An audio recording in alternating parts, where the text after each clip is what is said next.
Do not and Museveni is really quiet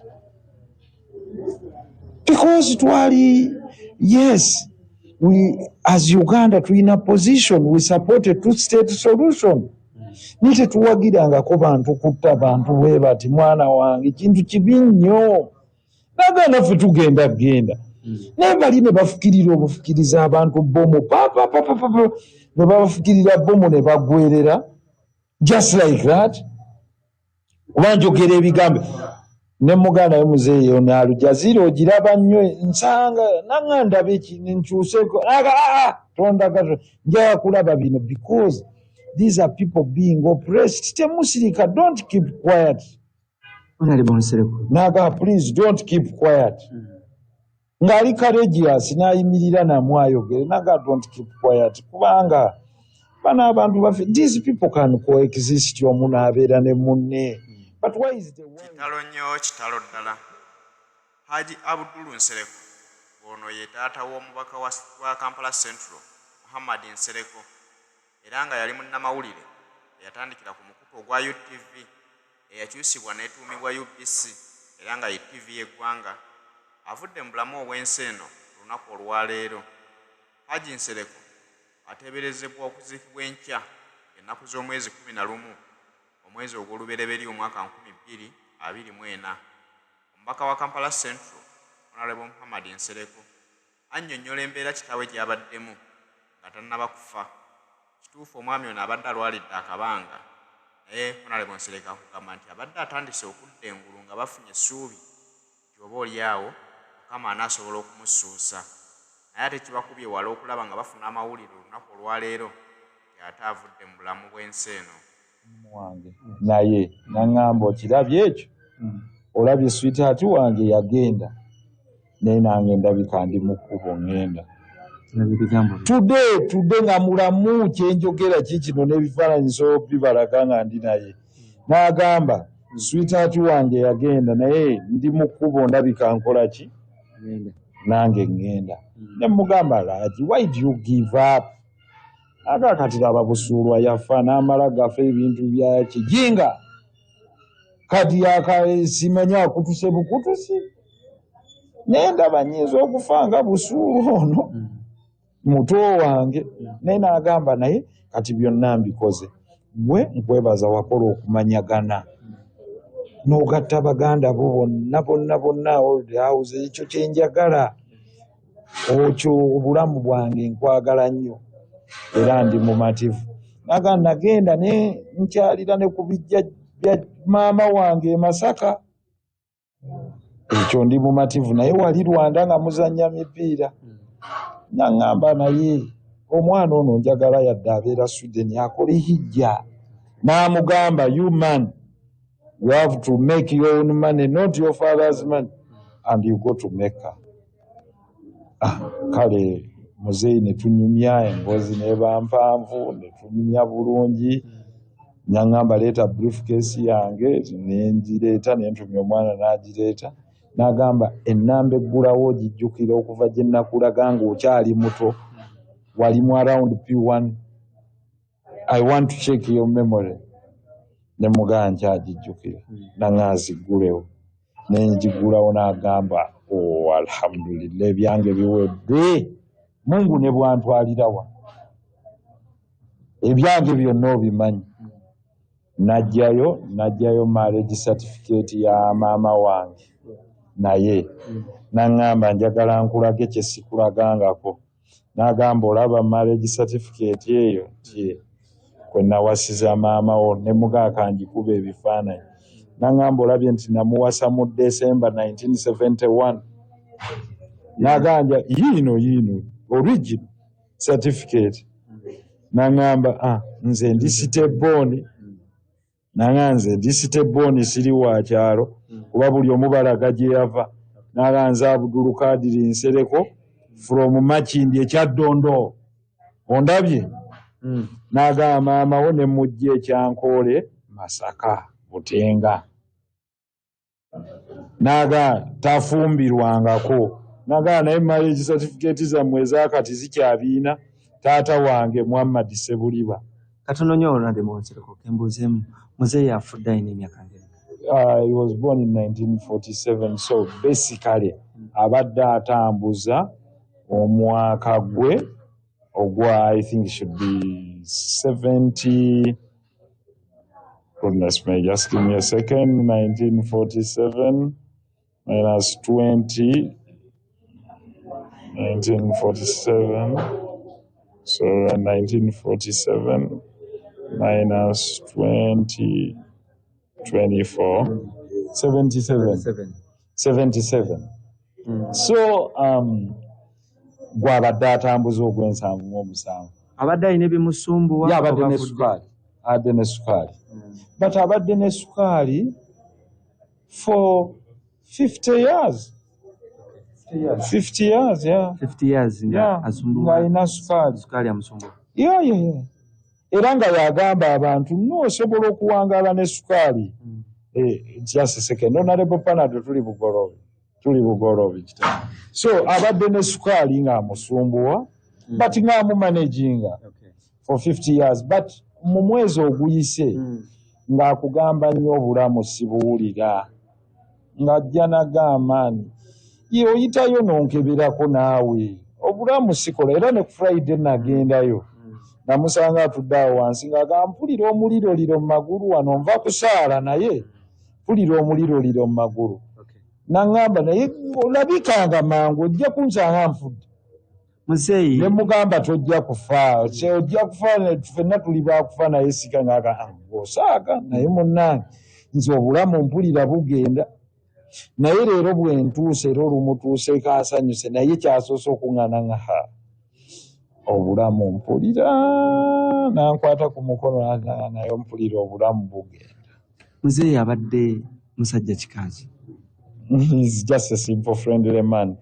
Era today wabaddewo omulalu alina omulalu abadde ajja ku lujja emaaso kati obwedde omulalu azina omulalu madman ajja n'atuula awo ku luggi kati obwedde akonkona ku luggi emaaso ne mugamba muzeeyi ani akonkona awo naga eyo mulalu wange ajja wano ne muwaayo kasente n'agenda muleke omulalu wange. Ne mugamba muzeeyi goloozo n'omusajja avudde Sweden mutabani wange tugulewo olwo oluggi nga waliwo omulalu naga omulalu wange talina tabbu mulalu is just a madman but is a good man. Kitukakatako okubayamba rehabilitate them. Ne mugamba omulalu oyo ki amuyinako oluganga nangano is just a madman naye omulalu oyo abadde atambula wano wonna nga teri amuwa kyakulya naye nze buli bwajja wano nga muwa kati era mbadde nvaawo naga tugenda nga sinnawa mulalu ono naga muguleewo ne baggulawo naga kati tolaba obadde oga mulalu wange olowooza omulalu anajja n'amayinja akasukire bantu mumuleke atuulaawo talina tabu naye wabula omulalu oli ng'asirise busirisi atunuulidde ati omulalu tavuddeewo essaawa zonna ze mmazeewo essaawa 4 nga bwakonkona. Muzeeyi afudde ssaawa era muzeeyi n'amukolako muzeeyi afudde ssaawa 7 era n'eddakiika 10 ssaawa 7 n'eddakiika 10 ya ekiri ekikeeseza ekyalwaleero kuba bamuddusiza Cold Kampala Hospital. We tried to contact an ambulance eina intensivist kuba bamutuusiza ayina cardiac arrest ne bamukolako CPR nga bagezaako muresuscitating for 2 hours. So we failed to get any space mu ICU unfortunately. Area available but lwe lunaku lwe for sure because Allah kwe kugerako. Biki ebigenda okujjukirwako muzeeyi? As a jolly man, as a simple gentleman, tasunguwala takutereka busungu. He's a celebrated journalist. He was so passionate about journalism. He served, buli gwaservinga ng'amuservinga with diligence. Ate yali tayawula. He was the first speaker owa Kampala City. Obadde okimanyi ekyo? Yeah, the first speaker wa Kampala City. He served as a councillor and a speaker, and as a speaker of Kampala KCC. Yali munnamawulire. Yakolerako wa era mirimu ki emirala Radio Uganda yaliko speaker wa KCCA n'awummula. He did not serve another term. Ate era n'akolako ku nga RDC ekyenjojo n'awummula. He retired. Ne bamuzza nga consultant director mu UBC. N'akola one contract n'aretiring. Yeah, and he has been a retired man back home, just watching events. Era nga ye kyagamba, we must retire and give the young blood time. Nabo mumukole, make your own mistakes or make your own good things. Absolutely. Mu bintu by'obufuzi munnammwe careerist wammwe. Ebintu by'obufuzi muzeeyi yali atya? Muzeeyi was in politics before political parties. So he yali abelieving mu individual merit. Eriye yasookawo nti omuntu bw'aba alina obusobozi mu mulonde. Kyovula nti muzeeyi yali speaker ng'ali NRM leaning naye ng'ate ye speaker wa Sebaana Kizito. Ne Sebagala. No, era baamulonda. Council yamulonda unanimously. Yeah. Olw'embeera ye era nga mukwano nnyo gwa Dr. Paul Kawanga Semogere. Yes. Kubanga omukwano gwe n'abantu be gwo tegwaliko ate kya byabufuzi. Yeah. Era nga ye muntu agamba nti no wano waliwo ensobi. Kino si kituufu. Nga kyagambye please. Era n'agamba my grandson never side with the oppressor against the oppressed. These people are oppressed. This is genocide. But abantu indiscriminately. These were his words. Honorable. Tewabeerawo kubuzaabuzibwa nga muzeeyi akolera NRM at the same time No. Because you see, you can do your job well. Yeah, he was a speaker. Era Sebaana ng'ate council yali tesingamu ba NRM. Naye ne bamulonda. Tugambe nti nno naawe ebyobufuzi wali inspired by your father? Yeah, of course, partly. But his politics ye yali oyo. His Takayana, Tayomba, bamugamba don't stand again. He did not. Yagamba you can serve and others, let others serve. He was taberanga ko confrontation mu approach here. Never. Okubeera nti nno wayingira ebyobufuzi tugambe nti nno watekinga path ya muzeeyi oba paasi ya muzeeyi ki ekirala kye wayigirako ku muzeeyi otagenda kwerabira? Muzeeyi was always happy. Ye yagamba nti you cannot control what others think. You can only control what you think. What others think about you, you have no control. So you have no reason to be angry. Yeah. Ngaka yeta ina anger towards anyone. Never be angry. Don't. Mu political career yo muzeeyi abadde wankizo nnyo. Yeah. Absolutely. One, as my voter, he voted for me every single time. I commend him for that. And he will let you be. Even if he had his opinion, he would express it, but he would support you. So he would let you be. Yagamba, they should let you guys do your own mistakes. Okay. Ebyobufuzi bino byonna ne muzeeyi okuba nti nno obaolyawo yabeerako munnabyabufuzi atufuddeko ku maaso bagenda kumiisinga muntu kika ki naddala politics? A unifier. For him is a unifier. And laid back. Whereas he was one of the best debaters as a school, as a student, he was a sportsman, he was very smart as an individual, smartness, but yet nga talemera nnyo ku kintu, you know, and it was both his strong and weak point, but nga baleke batwale babitwala wafena tujja kubireka. Era ng'akutujjira ati nakakati bagoba bakikuttaka abo ku TV. Bano abasajja omululu nga mungi bino byonna bagenda kubitwalawa. Seemutooko ye mugenda kubitwalawa. Bakuziika mu inchi bweti. So it's a liberal. Okay. Nga tumaliriza tubadde tusaba abantu abannayuganda babuulire ku nteekateeka wegenda okubeera. enteekateeka eri nti tugenda holdinga vigil wano nga bwe tulinda bannyinaffe as per his will yagamba we should take at least a day. Those who cannot arrive in a day, then we bury the following day. So tujja kumuziika enkya ebulika naye olwaleero tuli bugoloobi okusaalira tujja kumusaalira ekibuli ku muzikiti enkya ku ssaawa 3 inshallah.